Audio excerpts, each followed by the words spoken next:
Hello and welcome back. Today we have the next 4 issues of Hitachi's Warhammer Age of Sigmar Spearhead Partwork magazine with issues 11 through 14.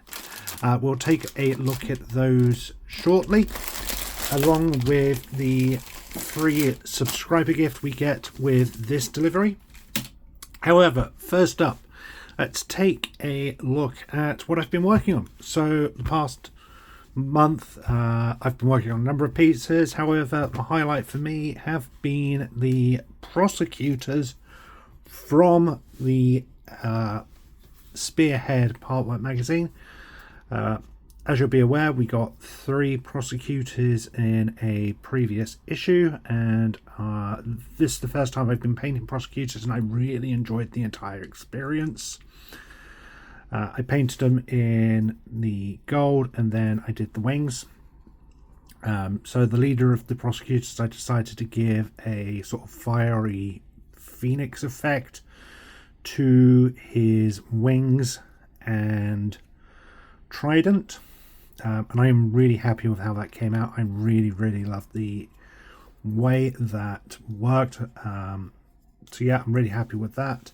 The other 2 I did in the standard blue we've seen in pictures for them. I also gave the same effect to their spears.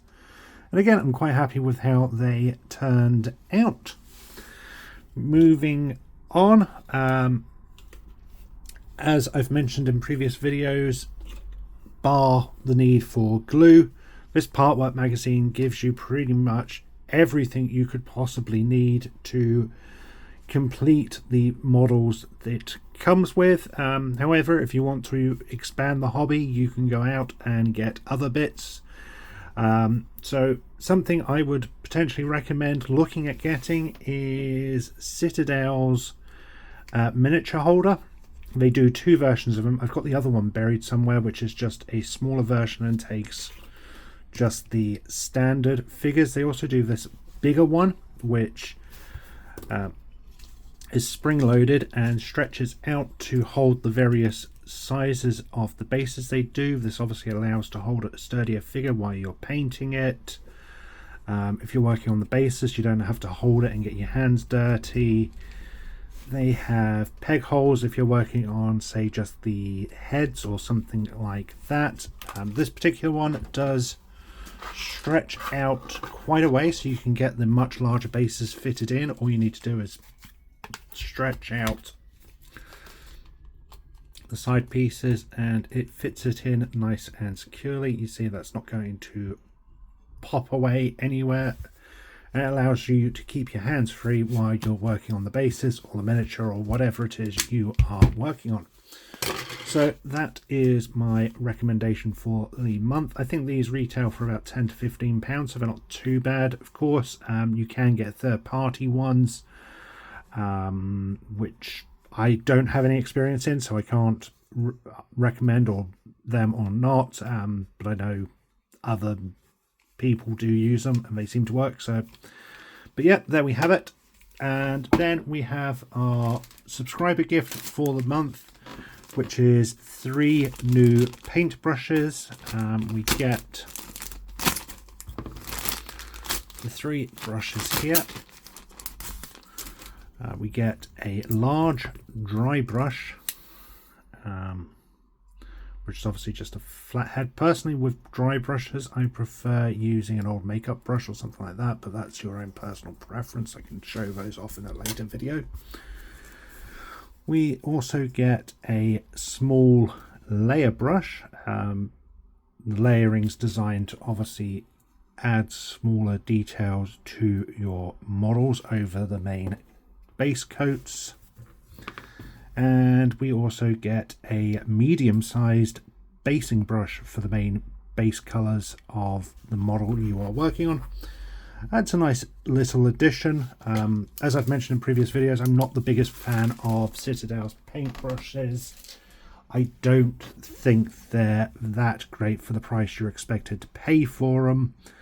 But I'm not going to complain at free additional brushes, so there we have that. And then we have our 4 issues for the month. So the issue 11.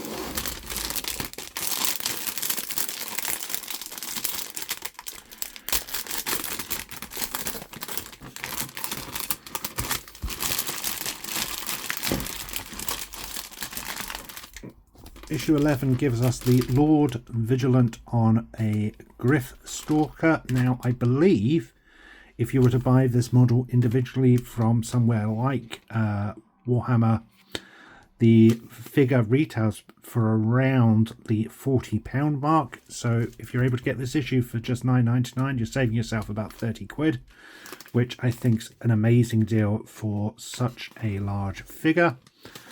Opening the magazine up, we get a guide on how to build our model.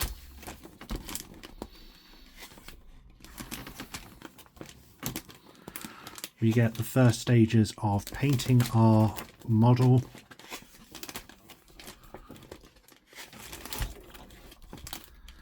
We get a play feature on using abilities of our various models.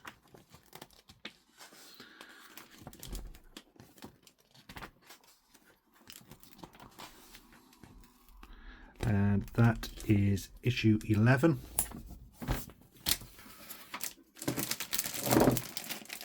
Issue 12 comes with 3 paints and another brush.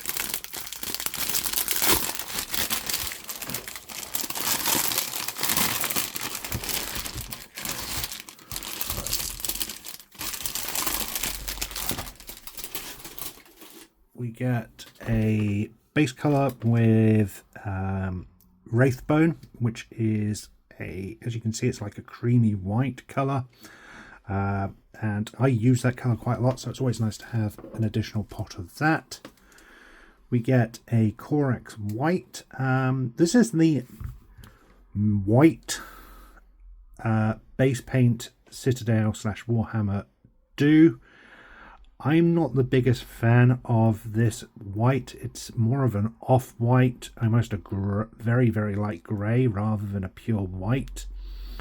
Citadel do a layer white. I forget the name of it. Scar white or something like that, which is a much purer white, and I definitely prefer using that over the Corax. But having an additional white paint, I'm not going to complain. It does look like mine might have leaked a little, but no harm, no foul. And then we also get our first shade paint, which is the Agrax Earth Shade. So shades are used for highlighting and bringing out the details and shadows of the miniature. So this is one I've been working on. So using the Agrax, you can sort of see how it's run into the crevices and sort of highlighted the various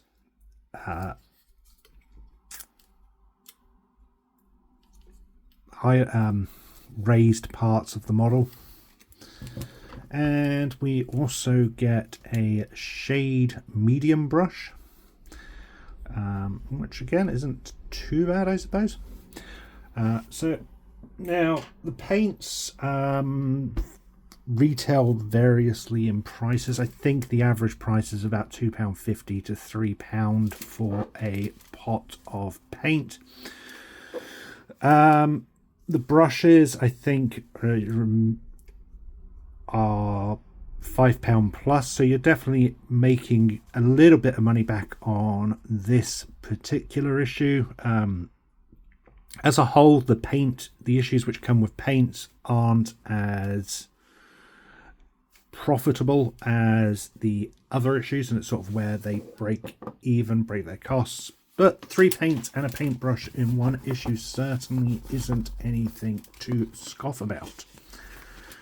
Issue 12 gives us a look of one of the Stormcloaks on the front. It gives us our collect section for the Lord Vigilant. It gives us details on how to apply washes, so using those Agrax Earth shades and various other shades you will get with your miniatures. Gives us further details on how to paint our miniatures, adding various highlights and details to them. Play section details objectives in the gameplays, with another battle description. Issue 13.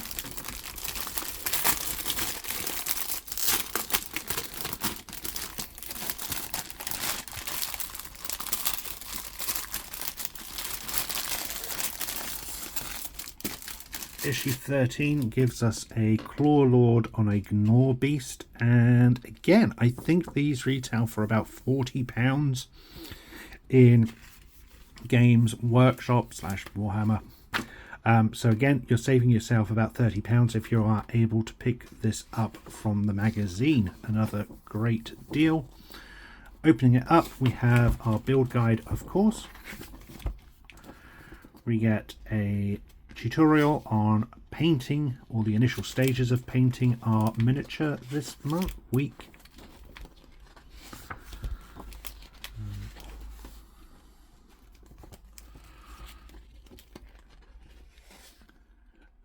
We get a look at damage and saves in our play section, along with another battle.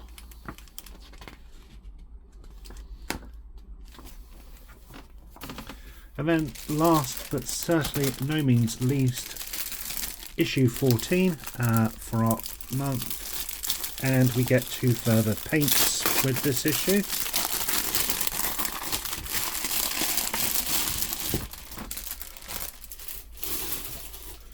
So here we get a Calgar Blue, which is a layer paint. As I mentioned, layers are obviously used to add and highlight further details to the bases. And we get another shade, which is a Drakenhof Nightshade. I'm not sure I've ever used this shade before, so it'd be interesting to see the tones that helps bring to our models. We get only 2 paints with this issue, so you're not really making any money back off this one. In fact, you're probably losing out. But if you are collecting this as a week on week, then this is where one of those issues where you sort of break your costs back over something like the Norbeast or the Grifflord.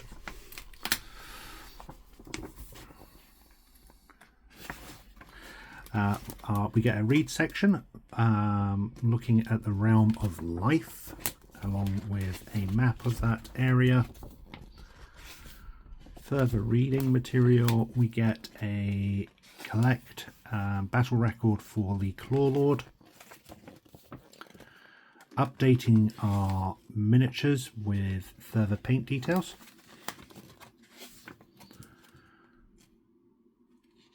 We get a play section which details striking first.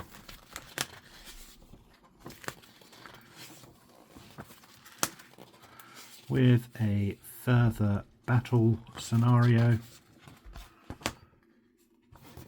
and a slightly different backdrop for the final page this month. Now, I believe this is probably the last issues for the Scraven and Storm hosts, with these potentially being the last issues that come with models for our first 2 armies. That means we've now got 2 complete armies you can start playing with once you've assembled them and painted. We can also now start looking at and assessing the cost equivalency for these. So for the Stormcast Eternals, to have bought these as a complete set from Games Workshop / Warhammer, sorry, I keep going by their much older name, you are probably looking at around £120 to £130 in total.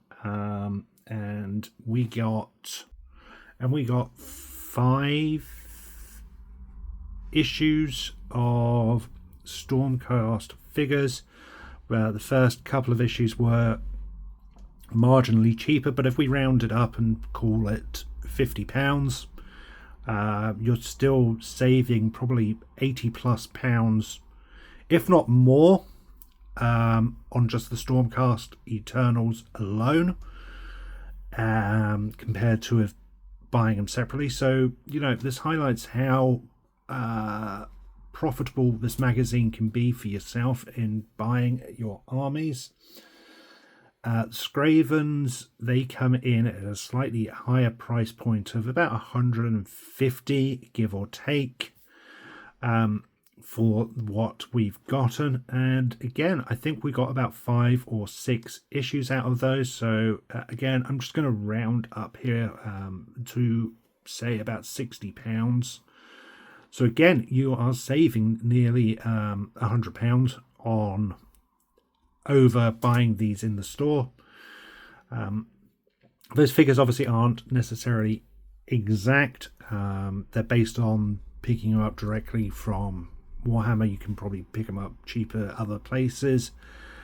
And some of the issues, such as the first issue, which was only $1.99, which came with one of our leader figures, should we say, again, that saves a lot of money, but it gives you a good idea on the savings you are accruing through these magazines.